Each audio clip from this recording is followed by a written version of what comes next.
Continuing to work on the North Church Paul Revere lantern, and I'm working on the tiered top. Now, this is a mock-up that I made to show you what the tiered top would look like, but the tops had punched designs, so here's the layout of my punch design, and there's several different top diameters, and of course that's pretty easy to do. It's the diameter times pi, which is 3 point. So if you look at the inside of this right here, you can see how they fit together, and you'll see that there's also a fold in here, right here, and that fold is to give you a look such as this right here. Now, church lantern was originally finished in this manner here, where these were flush. The problem with that is the circles have to be pretty perfect, or you have to file them down to make them perfect, and it's hard to get it to lay straight. Hence, this approach right here is much easier to do. If you look at the inside, it's been soldered from the inside, so you get this really fairly clean look.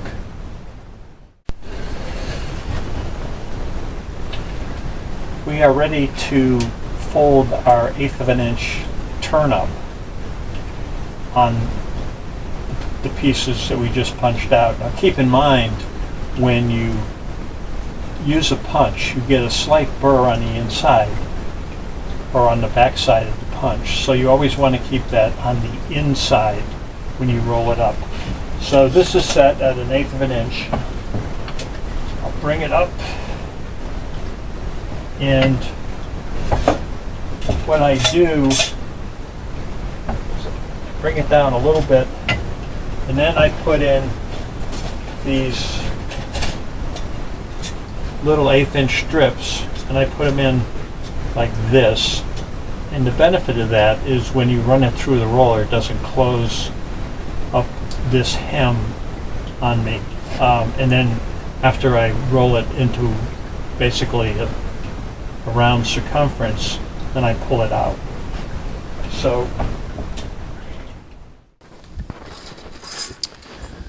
okay, so here's the cutout lower cake, well, I'll call it the cake section for the North Church lantern. You can see the little strip that I have in here, which is folded in place to maintain the hem opening.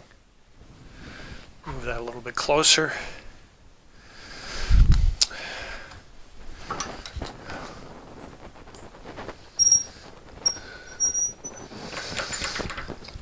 So as you enter, it will start to curl.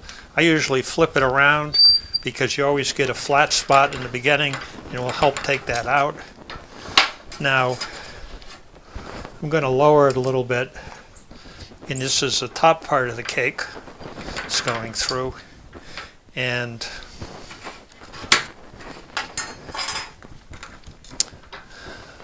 then I'll do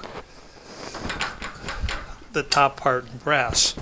So I roll or lift the third roller, or the outside pinch roller, I'll call it, up, and then I'll flip it around again,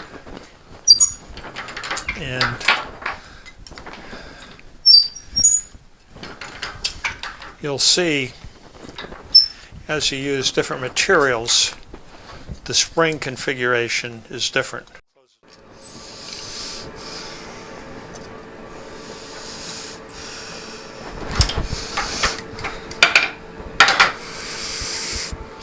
Now this is pretty close to being closed. Actually, it's a little over-rolled. That's perfect. And let me finish up the top tier sections. I have now taken the lower, what I'll call cake section, and it's been previously tinned. So there's tin on either side of the mating joints. So all I need to do is heat it up, and I'll put a little no-crode on here, and that will end up gluing or soldering the joints together. So it's a fairly simple process. The same process is used on these, except on tin I will just clamp them together and solder them, because if you heat them up like I did here, it will result in the tin coating becoming ununiform. So I'll just solder in place. I take my pattern, which has been punched out, and I align it on top of the circle. I take a magic marker and I mark it.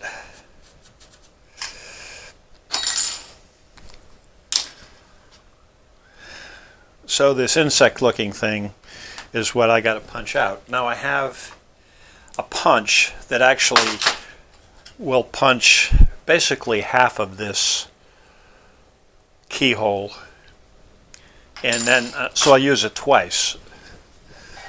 So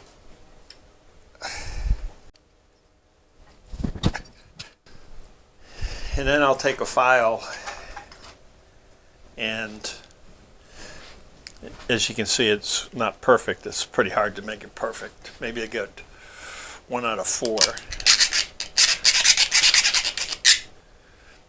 So I clean it up. Now, then the next thing I do is these rings that will go on the top.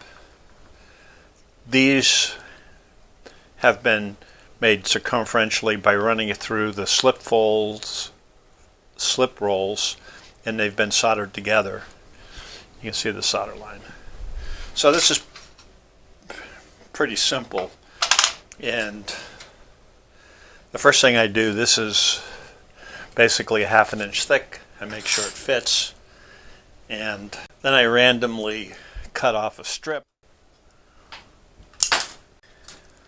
I'll take the strip and I'll hold it tightly against the solder joint, and I'll bend it over so I have something like this, and then I'll take a pair of pliers, and these are actually glass pliers,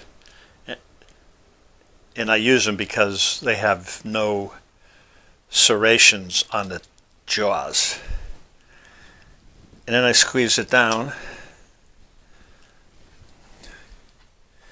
and there you have the tops. So what I would do, and let me take one that of course matches up, and I would stick it through.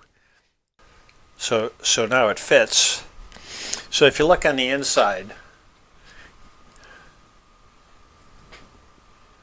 you can see it sticks through. So after I solder this section in here, I'll bend those tabs over, and then it would be permanently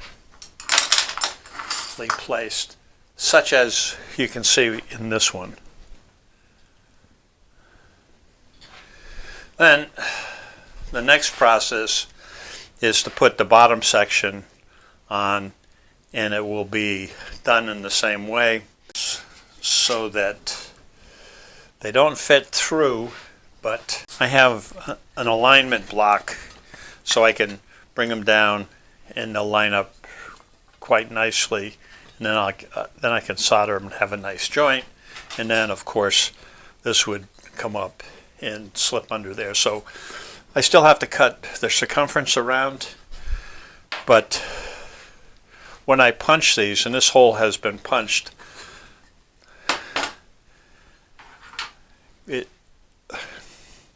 I'll take and put a template piece on and cut the circle out. So that's how I'll proceed. This is the Pexto combination rotary machine, and this is about the smallest diameter you can do. In fact, it may be below the smallest diameter. So you adjust down slowly so you keep your distortion in line. You have to really be careful that it doesn't slip underneath the gauge.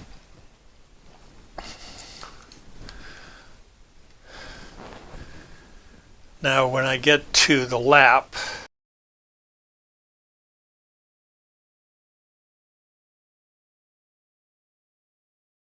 I'll back off a little bit on the lap so I can get through it, and then this is my last turn, and I have to go really pretty slow so I can hold it against the fence.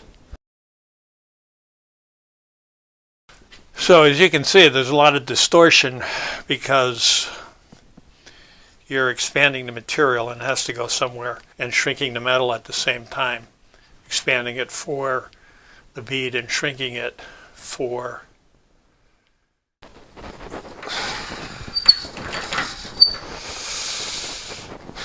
whoa, belly belly.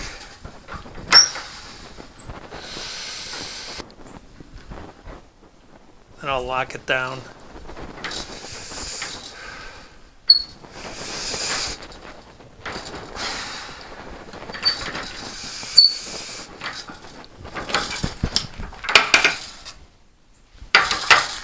And there you go. It's pretty much back and round. I'll go back and touch up the solder joints,